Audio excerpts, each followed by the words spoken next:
Thereafter, you may hand over your documents to the sergeant to pass to the clerk, so that as we go on, you'll be verifying with what we have on you.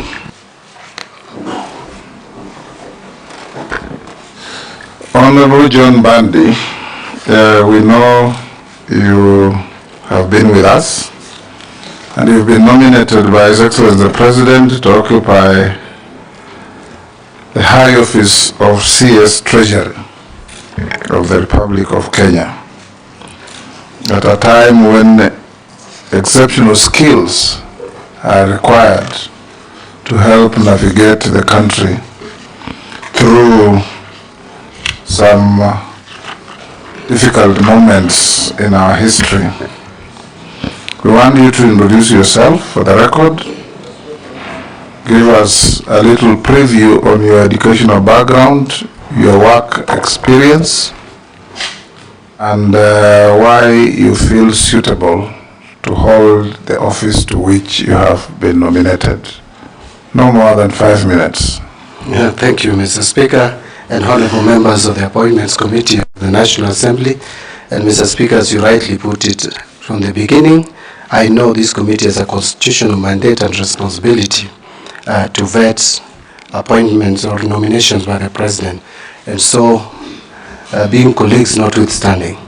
However, I just want to mention very quickly, Mr. Speaker, that I'm John Mbadi, as I've mentioned before, and as you rightly mentioned.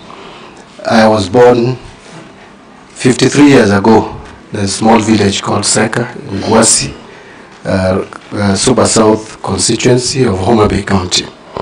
I went to school, first Seka Primary School, 3 years. That's class 1 to 3, class 4 to 8, in another school called Ligongo Primary School. I'll not go into the details because we don't have time to talk about my childhood history. I then proceeded to Kokoro High School. Kokoro Boys is in Awendo constituency, modern day Awendo constituency, where I did my KCSE, and then later proceeded to the University of Nairobi School of Business Studies, that is a Faculty of Commerce. I'm a graduate of accounting, and I'm also a certified public accountant. Actually, I'm a member of the Institute of Certified Public Accountants. I am member number 6101, and I'm in good standing, Mr. Speaker, as can be attested by the file that I've just passed across. Then I must then move straight, Mr. Speaker, to my work experience, which spans over 28 years now.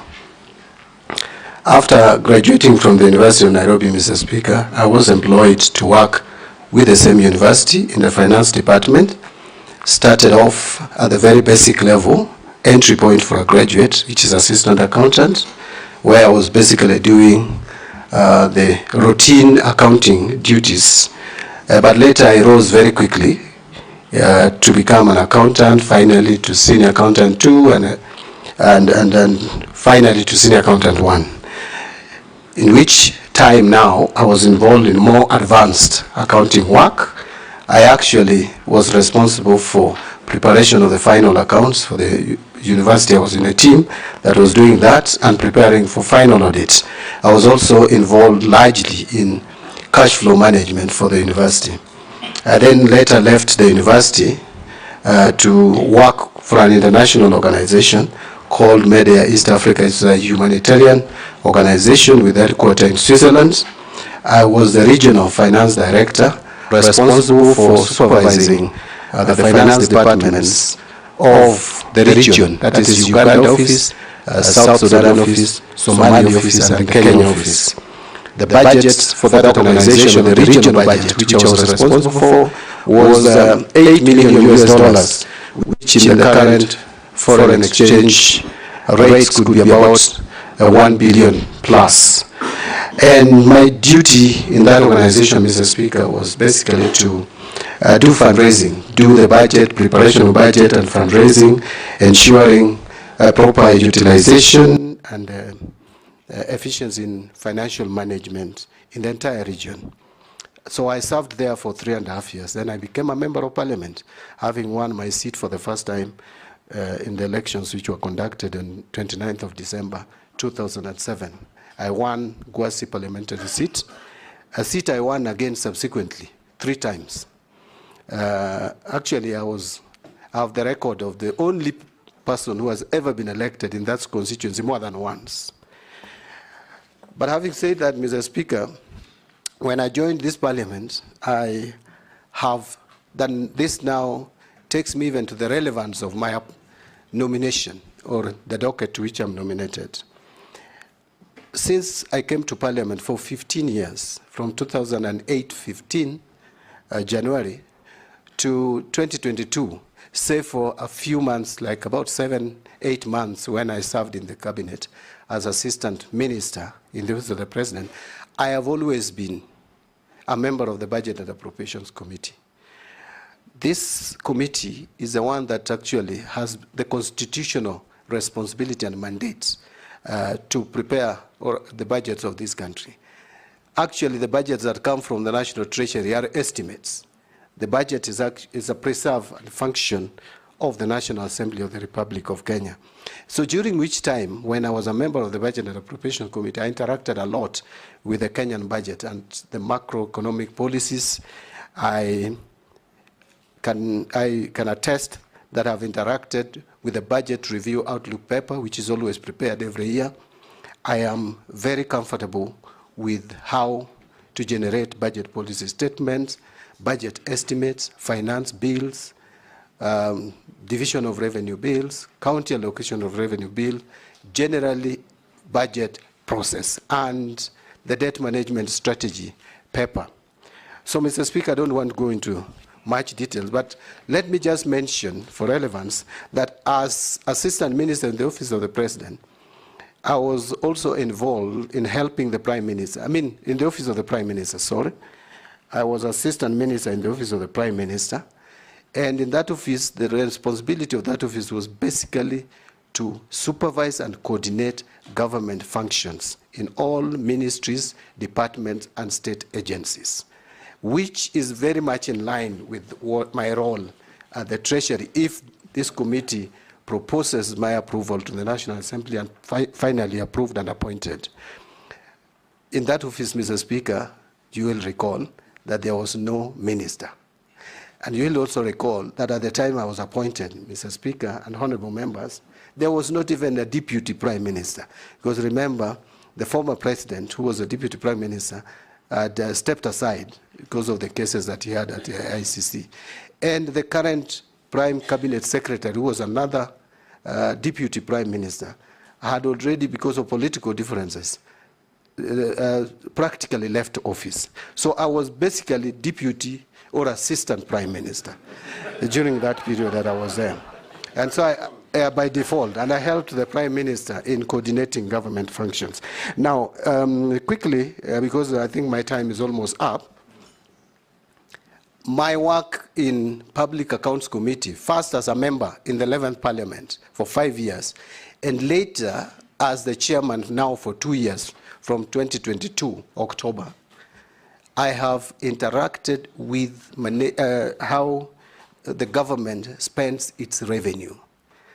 So the government spend is something that now I understand very well. So if I'm given this opportunity, I can easily bring a difference in our financial management, because that is a big concern in this country at the moment. Mr. Speaker, I think I would leave it there, because if I went now to talk about my political life and chairing ODM for 10 years, and I think I would take all the time that's allocated for this vetting. So let me stop. That will do for now. I'll invite members to ask you questions. And like I said, members, don't be prejudiced by the fact that John Mbadi is your colleague. We have interviewed colleagues before, and you must be able to ask questions without fear or favor. Deputy Speaker, you'll go first. Thank you, Honorable Speaker. Honorable Mbadi, I think this is within your forte. As you know, there's only 2 sources of revenue for government, which is borrowing or by taxing. Currently, Kenya's public debt is approximately 72% of our GDP, which has started causing concerns across the country. And also it has increased the debt servicing costs. It's affected our fiscal space for development projects. And so in the light of the rejection of the finance bill, if approved, if this appointment is approved, how do you plan to address Kenya's high public debt and ensure sustainable debt management? And in connection to that, the Kenya Revenue Authority has struggled with tax collection and has not been very efficient on doing that, and therefore we've had a tax revenue shortfall. And all the efforts to try and increase the tax base and tax the informal sector has been heavily resisted, and which leaves just those who are formally employed paying the tax. So what measures will you implement to improve tax collection and expand the tax base without overburdening the taxpayers? Thank you.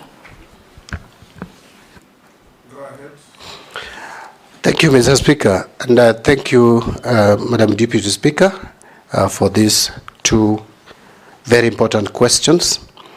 I will start with the issue of public debt. Mr. Speaker, it is true that public debt levels in this country is worrying. In terms of percentage, it could be 72, but I think it's still in the region of 67, 68% of our GDP, which is very high. Public debt, if you look at it in terms of split between external debt and domestic debt, is almost 50-50. We are at about 10.5 trillion at the moment, split almost 50-50. I would go into the details of the breakdown, but I think that would be too much information for now. But I want to just mention that in terms of managing public debt, number one priority for me is debt accountability. If you listen to Kenyans at the moment and the discussions around debts, Kenyans seem to be asking, what is our actual level of debts? Is it really true that we have a debt level of 10.5 trillion? The answer could be yes, but Kenyans want proof and evidence. So debt accountability is number one priority for me. As a matter of fact, I've asked myself, if Kenyans owe people money, why can't Kenyans know the people they owe money, how much they owe them, and what is the rate, the level of interest for each loan? You will hear excuses that there are certain agreements which probably discourages disclosure. But the question is, can't you come out transparently and explain to Kenyans which are these agreements stopping us from knowing who we owe money? One of the things that I think we need to do is to make a debt register a statutory document, which should be published every year, like we publish all the other documents. Kenyans should know. It is not the government that owes money to Chinese. It is to China government or to World Bank or to IMF. We know World Bank is the single leading lender to Kenya in terms of amounts, followed by African Development Bank. Number 3 is China. Number 4 is Eurobond. These people don't, it is not the government which owes their money. It is not the treasury. It is the people of Kenya, the taxpayers, who owe these people money. You cannot owe someone money without knowing how much you owe. So I want to put it that debt accountability is important. 2, we must work on linking projects to loans. We cannot borrow loans for general budgetary support. Actually, where we lost it, Mr. Speaker and Madam Speaker and honorable members, is from 2014, we shifted our borrowing strategy from specific donor-funded projects to general support. What that means is that you do your maths, you calculate you do your estimate, and then